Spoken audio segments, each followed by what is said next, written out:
belief in the spirit of something. When you do this, you engaging in the belief in the spirit of something is what you must do in order to manifest it.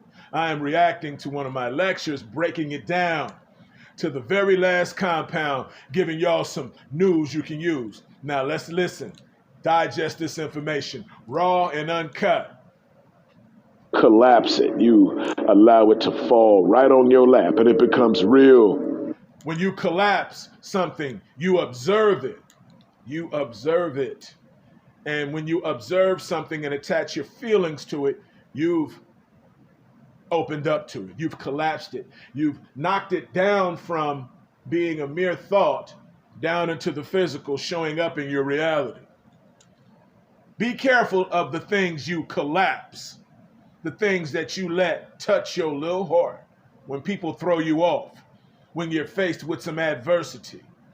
For in times of adversity, that's when you find out. That's when we find out who we are really on the inside and what we standing on and what is our integrity like, what we be about, how are we really, really built. So don't let nothing rock your boat. Like my nigga Sinful say, mentally react and don't emotionally respond.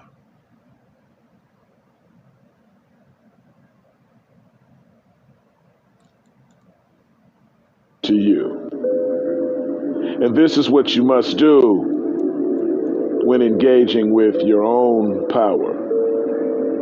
Manifesting the shit you want and being who and what you want. Nothing else matters. Period.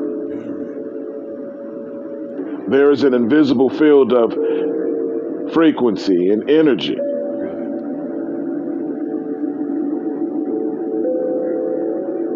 that connects everything physical in this world. Everything physical and material is connected to this field of energy.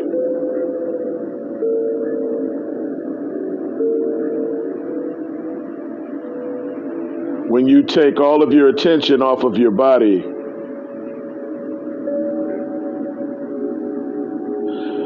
and you start to control your emotions and your habits and the things that drive you,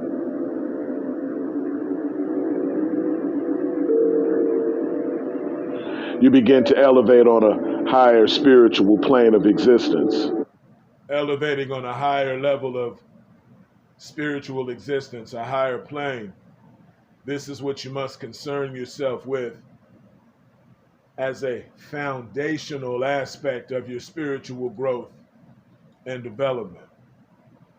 For in times of introspection, having a discussion with yourself, creating that mental, physical, exoteric, and spiritual connection is what you're going to organically do. Now, those are a lot of big words with a lot of simple meanings.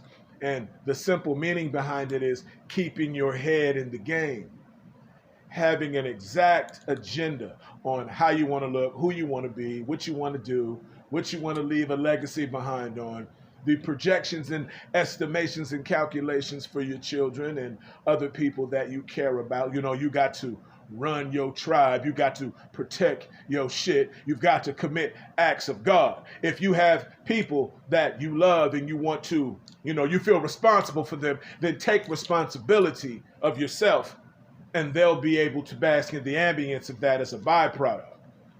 Put the energy into yourself. Invest copious amounts of these methodologies that are directly from the ancestors channeled through me, broadcasting it on the internet. But this is just a smidgen. You got to become a student and a registered member of the family in order to really, really, really get it. But I'm giving you, wow, there's not a dollar amount for the information that I give on the internet or even in the organization. However, it's business, so it is what it is. Things are affordable, and I work with people. But at the same time, I need you to really, really appreciate and pay attention to what's going on, because you're not going to find anything like this anywhere. Not quite like this. Now listen to my lecture and let me finish reacting to it for y'all.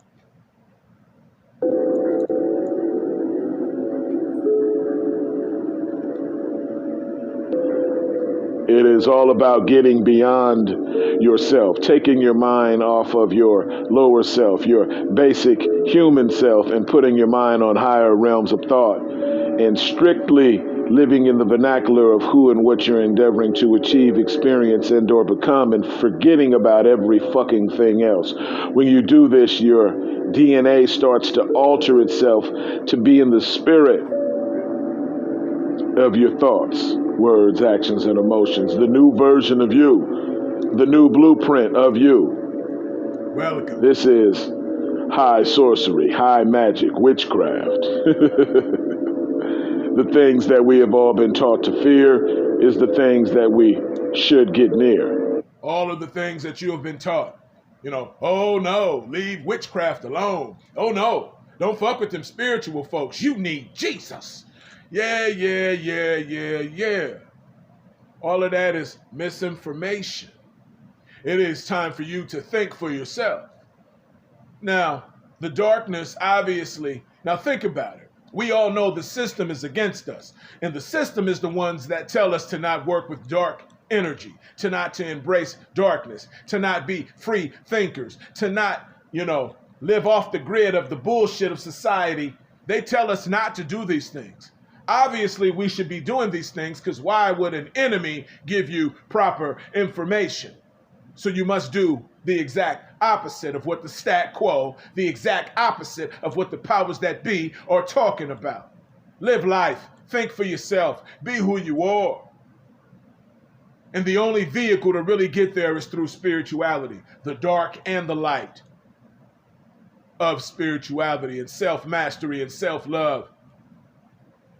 And staying out of the way of these bullshit, low vibratory, basic humans.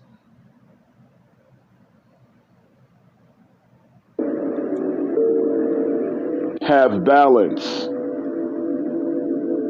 Be dark, be spooky, but then be light and angelic.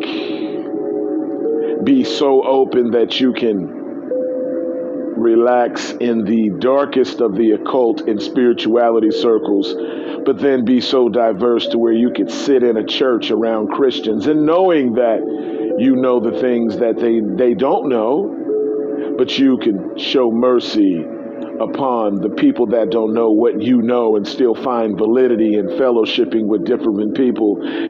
Yes, see, you've got to become so big in your spiritual ministry that you can show mercy on people that don't know quite as much as you. See, the true power is in being able to show mercy to people, saving the energy of judgment and judge yourself to get stronger and give everybody else a pass. Not when it's disrespect. When it's disrespect, oh no, put belt to ass. Handle it. But don't get so spiritual and so goddamn smart that you can't be around Christians. You can't like church music. You can't talk to your goddamn family members, that aren't a part of the occult or spirituality at all, because now I am this and I am that. I can't relate to anybody if they're not on the spiritual. No, because spirituality reaches out to you through different people, places, and circumstances, situations, music, epiphanies. You gotta be open and you gotta be humble. And keep your mind open and enjoy the motherfucking ride. Because that person on the street that you walk by could be an angel in disguise. You could be looking at one right now. Hey now. Better yet, a demon. Now, make sure you keep an open mind and an open scope, because this game of life and spirituality is not no joke. Now let's finish. And grabbing whatever type of information and epiphanies to expand your inner Lucifer, your inner light. Taking your Lucifer into the church with you and basking in the ambience of the Christians and pulling in energy and not trying to minister information to them. No, you don't try to elevate anybody but yourself, and let your vibe attract your tribe. And then you both, all of you, illuminate each other. Don't waste your time trying to elevate those that are not already elevated on the frequency. Don't waste your time trying to elevate those that are not already elevated on this frequency. Show mercy, don't judge them, and don't try to prove anything because it's a waste of time. Leave people where they are. Worry about yourself on your spiritual growth and development. Stay focused, stay spiritual, and stay dangerous. It's been a pleasure.